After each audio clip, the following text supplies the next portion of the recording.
अपने बाल ग्वाल परिकरों को लेकर के विचरण करते हैं और उन्हें उपदेश करते रहते हैं, संतों के प्रति सजग करते रहते हैं कि बच्चों, संत का भूल से भी कभी अपमान ना करना, ब्राह्मणों का कभी भी भूल करके अपमान ना करना। ये भगवान अपने बाल गोपाल परिकरों को उपदेश दिया करते हैं। आए दिन कोई ना कोई संत द्वारिका में पधारते हैं, भगवान उनका खूब सम्मान करते हैं, अपने बच्चों से भी उनकी सेवा करवाते हैं।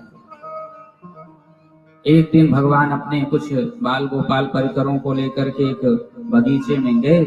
भगवान एक वृक्ष की छांव में विश्राम करने लगे, बच्चे वहीं पर गेंद खेलने लगे।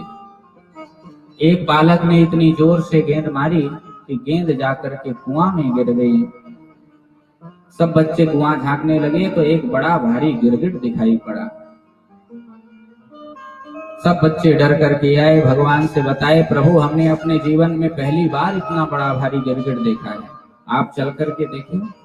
भगवान गए, उस गिरगिट को बाहर निकलवाया और जैसे ही भगवान ने उस गिरगिट के शरीर को स्पर्श किया, गिरगिट का शरीर छूट गया और उससे एक दिव्य पुरुष प्रकट हो गए। भगवान ने उससे पूछा, भाई कौन हो तुम, क्या नाम है? तो भगवान से अपना परिचय वो पुरुष देने लगा। कहता है, मृगो नाम नरेन्द्रोह मिक्ष्वाकुतनय प्रभो दानेष्वाख्यायमानेषु यदि ते कर्णमस्पृशम्।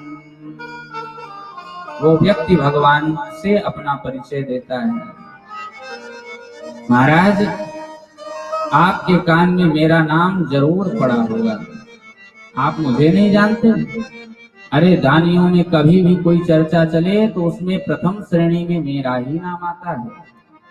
मृगो नाम नरेन्द्रोह इक्ष्वाकुतनय प्रभो, मैं सूर्यवंशी इक्ष्वाकु का पुत्र राजा नृग हूं। बड़े अहंकार युक्त शब्दों से राजा नृग ने अपना परिचय दिया। कहता है कि प्रभु आपके कान में मेरा नाम जरूर पड़ा होगा, मैं बहुत बड़ा दानवीर राजा नृग हूं। भगवान ने कहा कि क्या दान किया तुमने जो तुम्हें गिरगिट बनना पड़ा? तो नृग कहता है, प्रभु मैं गौदान करता था, शायद आकाश के कोई तारों को गिन ले, अणु परमाणु की संख्या कोई गणित कर ले, लेकिन मैंने इतनी गायों का दान किया है कि उनकी गणना करना असंभव है। भगवान ने कहा कि बूढ़ी टेढ़ी गायों का दान करते थे, का जो गिरगिट बन गए? बोले नहीं महाराज, मेरे दान में कहीं कोई दोष नहीं था। पयस्वनी तरुणी शील रूप गुणोपपन्ना कपिला हेम श्रृंगी न्यायार्जितारूप पुरा सवत्सा दुकूलमाला भरणा ददावहम्। मेरे दान में कहीं कोई दोष नहीं था। न्यायार्जिता रूप पुरा सवत्सा पयस्वनी तरुणी शील रूप, मैं हमेशा कपिला तरुणी गायों का दान करता था, जो एक से एक सुंदर खुरों को चांदी से मढ़ करके, सींग को सोने से मढ़ करके मैं ब्राह्मणों को गाय दान किया करता था। लेकिन महाराज एक गलती हो गई, मैंने एक ब्राह्मण को गाय दान किया। अब वो ब्राह्मण के घर से गाय मेरे घर में चली आई और मैंने उसी गाय को दूसरे ब्राह्मण को दे दिया। अब पहला ब्राह्मण अपनी गाय को ढूंढता हुआ आ रहा था और दूसरा ब्राह्मण उसी गाय को ले जा रहा था। दोनों आपस में भिड़ गए। एक कहता है ये गाय हमारी है, दूसरी कहता है ये गाय हमारी है।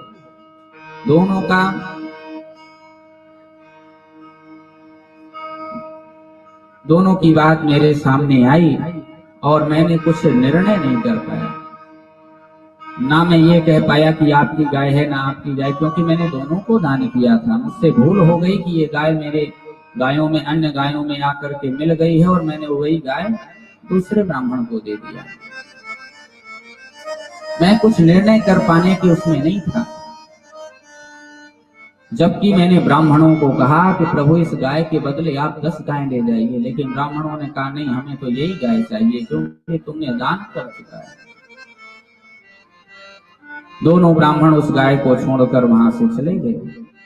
जब मेरी मृत्यु हुई तो यमराज ने पूछा कि पहले पाप भोगोगे कि पुण्य भोगोगे? मैंने कहा प्रभु पहले पाप ही भुगता दो, बाद में इकट्ठा पुण्य भोगेंगे। तो पाप का परिणाम ये हुआ कि गिरगिट बन करके कुएं में गिरा, और आज पुण्यों के जागृत हुए जो आपके दर्शन पा करके परम धाम को जा रहे हैं। और इतना कहकर राजा नग भगवान के धाम को चला गया। बच्चों को वहीं पर बैठा करके भगवान उपदेश करने लगे। बच्चों से कहते हैं, सुन ली तुमने राजा नग की आत्मकथा? संत और ब्राह्मणों का भूल कर भी अपमान मत करो। अरे कोई विष पिएगा तो वही भर मरेगा, लेकिन जो ब्राह्मणों का धन का हरण करता है उसका सारा कुटुंब ही समाप्त हो जाता है। नाहं हालाहलं मन्ये विषम यस्य प्रतिक्रिया ब्रह्मस्वं हि विषम प्रोक्तम् नास्य प्रतिविधुर्भुवि। भगवान कहते हैं कि ब्राह्मणों के धन का जो हरण करता है उसका सारा कुटुंब ही समाप्त हो जाता है। नाहम हालाहलम मन्ये विषम यस्य प्रतिक्रिया।